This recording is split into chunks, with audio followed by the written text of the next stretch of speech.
ஏய் வாடா. ஏய் ஏய் ஏய். ஏய் இந்த ஏன்டா பேட் பிச் போறீங்க? நான் தான் சொல்றேன் இந்த கிரவுண்ட் பத்தி எனக்கு எல்லாம் தெரியும். நான் சொல்றேன் மட்டும் செய்யுடா.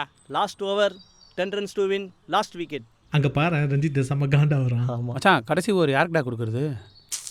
பாலாக்கு முடிஞ்சிச்சு. காமேஷ் ஸ்பெல்லும் காலி. யார் அந்த புது பையன் ஓகேவா? அது நம்ம பிரகாஷ் சார் சொந்தக்கார பையன் தானே? ஆமாண்டா. சரி அவனை கூப்பிடு. டே கார்த்தி இங்கே பாரு, இவனுக்கு சுத்தமாக ஆட தெரியாது சரியா? இவனை வச்சு எப்படியா அந்த ஓவர் கண்டினியூ பண்ணிடு. சிங்கிள் மட்டும் கொடுத்துடாதடா, புரிஞ்சுதா? ஓகேண்ணா.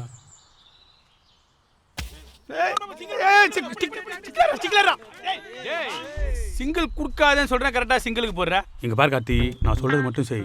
இவனை லெஃப்ட் சைடில் போட்டினா கண்டிப்பாக அடிப்பான். ஆஃப் சைடில் ஒயிட் ஆர்க்கர் போடு, புரிஞ்சுதா? ஓகேண்ணா.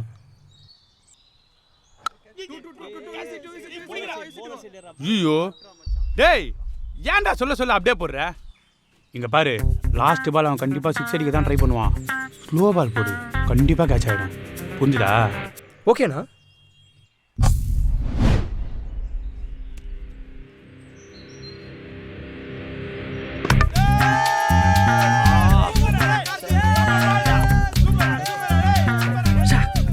பத்தியா, இதுதான் நான் சொல்கிற மாதிரி கேட்கணும்னு சொல்கிறது. அங்கே பாரு எப்படி கூட வந்தது, புரிஞ்சுதா? டே கார்த்தி, டே கார்த்தி. ஏய் பிரகாஷ் கூப்பிட்றாப்ல பாரு. உன்னை தனியாக விளையாட அமிச்சன்னு உங்கள் அம்மா என்னை கற்றுன்னு கத்துதுடா. வீட்டுக்கு போடா. ஏய் ஒரு நிமிஷம். இந்தடா இந்த மிஷினை காதில் போட்டு போ. அப்புறம் இதுக்கும் சேர்த்து உங்கள் அம்மா என்ன தான் திட்டும்.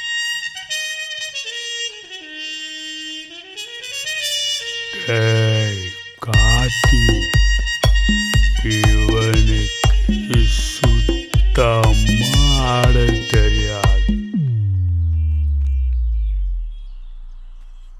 ஏ பிரகாஷ், அவனுக்கு காது கேட்காதா? இந்த மிஷின் போடலன்னு வச்சுக்கேன், இடியே வந்தாலும் அவன் காதில் ஒன்றுமே கேட்காது.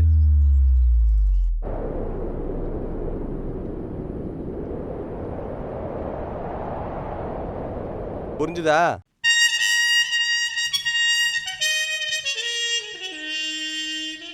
வாழ்க்கையில சில சந்தர்ப்பங்கள்ல மனிதர்கள் மத்தியில பேச நம்ம செவடர்கள் ஆகணும். அப்போதான் நம்ம ஏதாவது சாதிக்க முடியும்.